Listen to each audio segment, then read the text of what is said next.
ज़्यादा सीटें हैं। महाराष्ट्र में 48 और उत्तर प्रदेश में 80 लोकसभा सीटें हैं।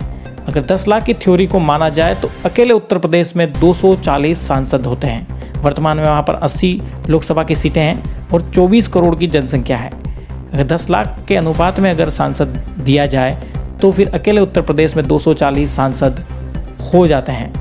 उत्तर प्रदेश, बंगाल और उसके बाद हिंदी पट्टी राज्य राजस्थान, गुजरात, मध्य प्रदेश, छत्तीसगढ़, हरियाणा जैसे राज्यों में अगर सांसदों की बढ़ोतरी होती है, जनसंख्या के अनुपात में अगर सांसदों की संख्या बढ़ाई जाती है, तो फिर भारतीय जनता पार्टी को दक्षिण से कितना समर्थन मिलता है, कितने सांसद वहाँ से जीतते हैं या नहीं जीतते हैं, इसका शायद भारतीय जनता पार्टी को कोई ज़्यादा फर्क नहीं पड़ेगा।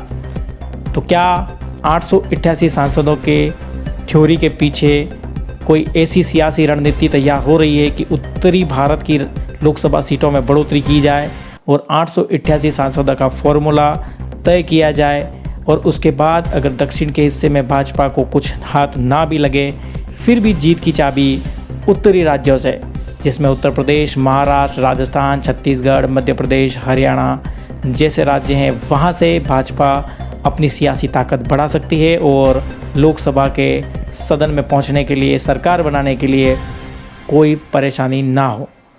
ये सारी चर्चाओं के किसी भी निष्कर्ष पर पहुंचने से पहले दर्शकों को मैं स्पष्ट कर दूं कि कई सारी वेबसाइट्स और न्यूज़ आर्टिकल्स के माध्यम से इस प्रकार की संभावनाएं हमने सुनी, उसी के आधार पर हम ये वीडियो बना रहे हैं। इसकी वास्तविकताओं से कोई पुष्टि हम और हमारा चैनल नहीं करता है। क्या इसके सियासी मायने हैं, क्या सरकार सोच करके फैसला लेगी या नहीं लेगी, कब होगा कब नहीं होगा, ये सब भविष्य के गर्भ में है।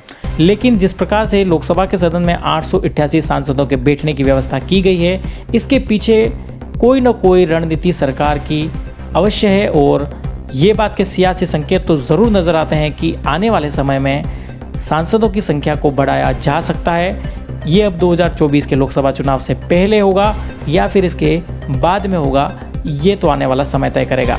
दर्शकों का इसके बारे में क्या सोचना है, नीचे कमेंट ज़रूर करिए। वीडियो अगर पसंद आया तो लाइक करिए और इसी प्रकार की सियासी रणनीतियों को जानने के लिए चैनल को सब्सक्राइब ज़रूर करिए।